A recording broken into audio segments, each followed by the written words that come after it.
अस्मद्गुरुभ्यो नमः। अस्मत्परं गुरुभ्यो नमः। अस्मत्सर्वगुरुभ्यो नमः। श्रीमते रामानुजाय नमः। श्रीमात् पिता चरण कमलेभ्यो नमः। श्री राधा कृष्ण युगल चरण कमलेभ्यो नमः। अखंड मंडलाकारं व्याप्तेन चराचरं तत्पदं दर्शितं येन तस्मै श्री गुरवे नमः। गजाननं भूतगणादिसेवितं कपित्थजम्बू फलचारुभक्षणम् उमासुतं शोकविनाशकारकं नमामि विघ्नेश्वर पादुपङ्कजम्। वंशी विभूषितकरा नवनीरदाभात् पीताम्बरादरुणबिम्बफलाधरोष्ठात् पूर्णेन्दु सुन्दरमुखात् दरविन्दनेत्रात् कृष्णा परम किमपि तत्त्वं न जानामि। नारायणं नमस्कृत्यं नरं चैव नरोत्तमं देवीं सरस्वतीं व्यासं ततो जयमुदीरये। राधा साध्यं साधनं यस्य राधा मंत्रो राधा मंत्रदात्री च राधा सर्वं राधा जीवनं यस्य राधा राधा राधा वाञ्छि किं तस्य शेषम्। रामाय रामभद्राय रामचन्द्राय वेदसे रघुनाथाय नाथाय सीताय पतये नमः। कर्पूरगौरं करुणावतारं संसारसारं भुजगेन्द्रहारं सदा वसन्तं हृदयारविन्दे भवं भवानी सहितं नमामि। नमामि शमीशान निर्वाणरूपं विभं व्यापकं ब्रह्मवेदस्वरूपं निजं निर्गुणं निर्विकल्पं निरीहं चिदाकाशमाकाशयासं भजेऽहम्। अयि गिरिनन्दिनि नन्दितमेदिनि विश्वविनोदिनि नन्दनुते गिरिवरविन्दशिरोधिनि वासिनि विष्णुविलासिनि जिष्णुनुते भगवति हेशितिकण्ठकुटुम्बिनि भूरिकुटुम्बिनि भूरिकृते जय जय हे महिषासुरमर्दिनि रम्यकपर्दिनि शैलसुते अंजनानंदनं वीरं जानकी शोकनाशनं कपीसमक्षहन्तारं वन्दे लङ्काभयङ्करम्। भक्ति भक्त भगवंत गुरु चतुरनाम वपुए इनके पद वंदन किए नाशत विघ्न अनेक नाशत विघ्न अनेक। परम मंगलमय परात्पर परब्रह्म परम पिता परमात्मा अकारण करुणा वरुणालय अकारण करुणा कारण सकल जन कल्प शाखार परात्पर परब्रह्म सर्वाधिकपति सभी आचरणों में श्रेष्ठ सुखदाता संहार करता पालन करता देवादिदेव त्रिशूलधारी त्रिनेत्रधारी आदि योगी महादेव महाकाल प्रभु सदाशिव के चरणों में मेरा कोटि कोटि प्रणाम। उनकी शक्ति शंकर शिव प्राण बल्लभा उनकी पराम्बा शक्ति माता पार्वती जगदीश्वरी के चरणों में मेरा प्रणाम। आप सभी शिव कथा के अनुरागी आप सभी श्रोत्री वृंद भक्ति वृंद जिनके हृदय में श्री राधा माधव सरकार, श्री सीताराम सरकार और बाबा भोलेनाथ एवं माता पार्वती विराजमान है। उन सभी के हृदय में विराजमान उन परम ब्रह्म परमात्मा को मेरा कोटि कोटि प्रणाम। सिया राम मैं सब जग जानी, करहु प्रणाम जोर जुग जानी।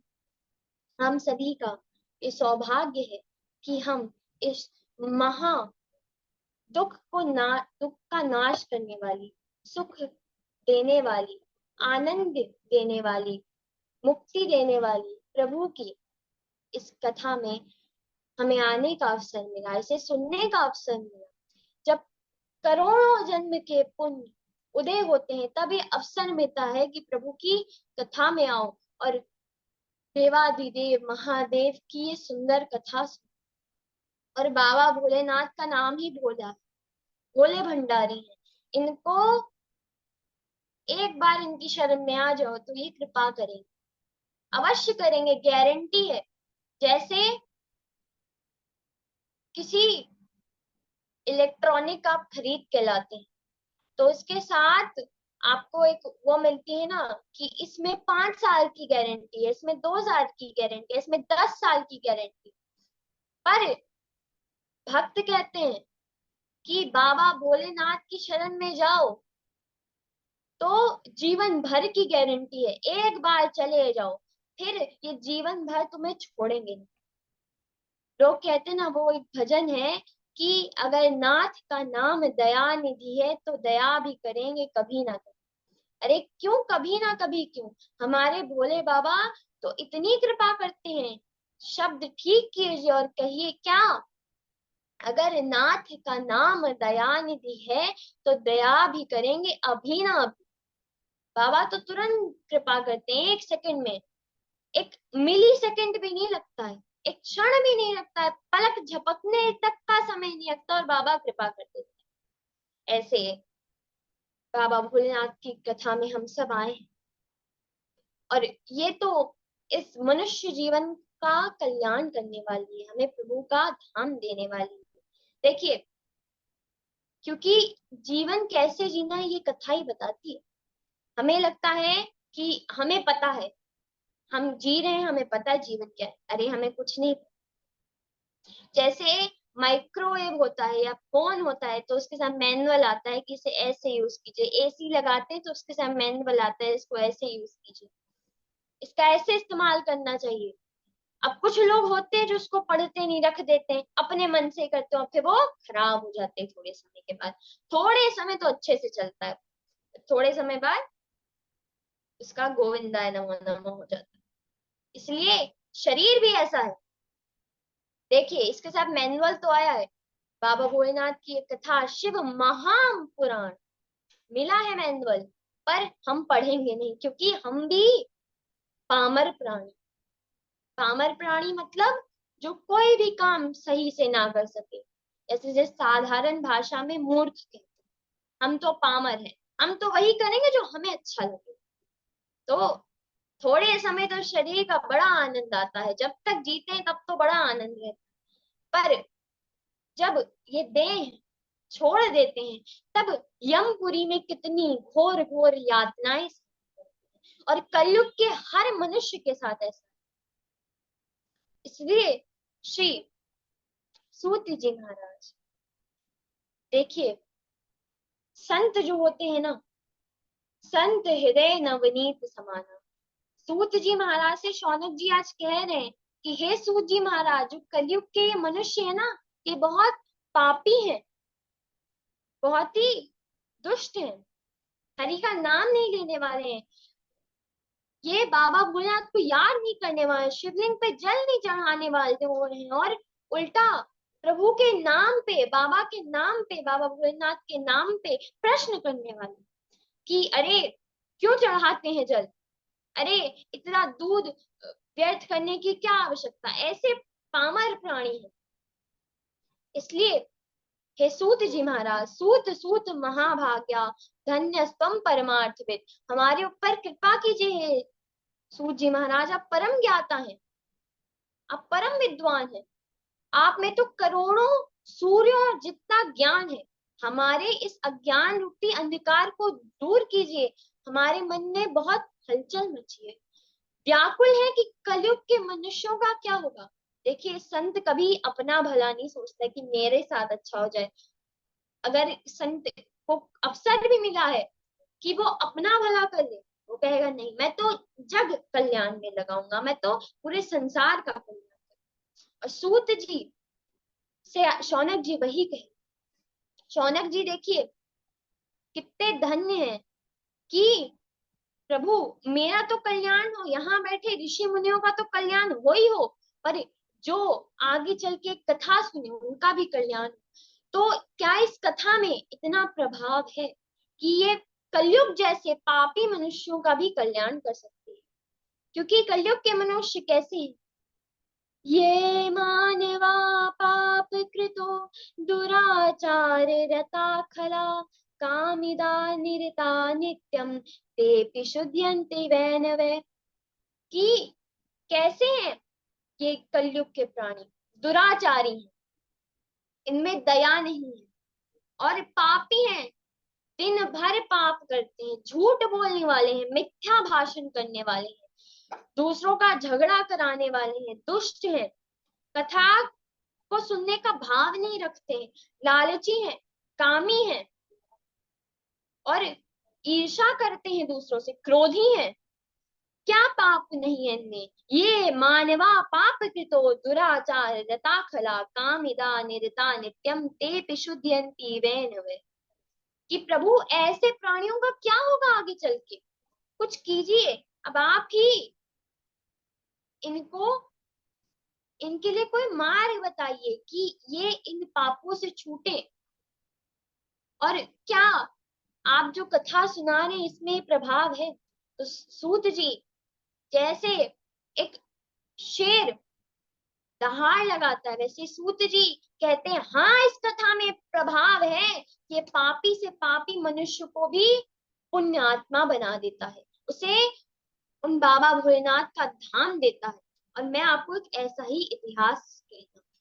देखिए, बाबा की कथा की महिमा बहुत है, इसकी महिमा करने बैठे तो इसकी कथा की महिमा में वर्षों वर्ष करे करोड़ों जीवन बीत जाएंगे, कथा तो शुरू ही नहीं होगी, बस कथा की महिमा में करोड़ों जीवन व्याप्त हो जाएंगे, व्यतीत हो जाएंगे। पर ये कथा का जो ये महात्मा है, ये कथा की जो महिमा है, ये कभी पूर्ण ही नहीं हो पाए।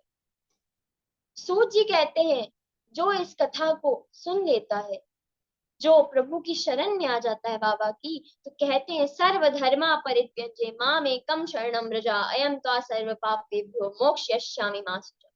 कि सब छोड़ के मेरे पास आ जाओ तो भला होना ही है। इसलिए मैं आपको एक ऐसा ही इतिहास सुनाता हूँ। किरातपुर नाम के एक ग्राम में एक देवराज नाम का एक दुराचारी पापी और धर्म में तो एक पैसा ना लगाने वाला दुष्ट ब्राह्मण है, जो ब्राह्मण वंश में भले पैदा हुआ था पर उसके कर्म ब्राह्मण जैसे थे। मदिरा पीता, पाप करता, चोरी डकैती सब करता। एक दिन एक उस नगर की सरोवर पर हो गया, रात्रि का समय था, उसने शोभामती नाम की एक गणिका को देखा, एक वेश्या को देखा, और उसको देख के ऐसा मोहित हो गया, ऐसा मोहित हो गया कि अब उसी के पीछे पड़ गया। उस वेश्या को भी देखा कि ये पैसे वाला अच्छे दिखने वाला ब्राह्मण है, ये मेरा बहुत फायदा करेगा, तो उसको भी वो पसंद आ गया। अब ये घर से धन लेके जाने लगा उस वेश्या के पास, उस वेश्या के साथ ही खाता पीता सोता सब कुछ करता।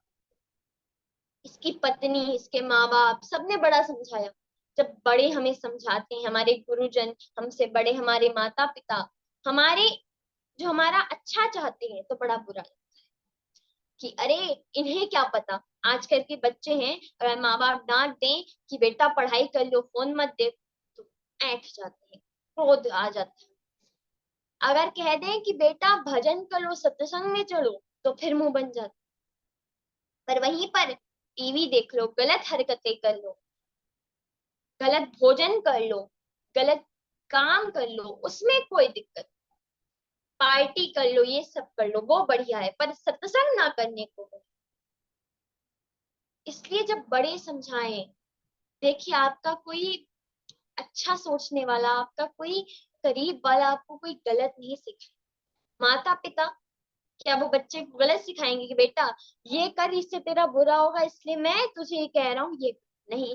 वो सोचेंगे कि इस बच्चे की कष्ट मैं ले, इस बच्चे का भला हो जाए। अगर माता पिता कहते हैं मेहनत ज्यादा करो, फोन कम देखो, तो इसलिए कहते हैं कि आप जीवन में सफल हो, पर नहीं समझ आता है। वैसे ही वो देवराज था, वो भी बहुत जड़ था, वो भी मन में बनाए बैठा था कि मैं नहीं सुनूंगा।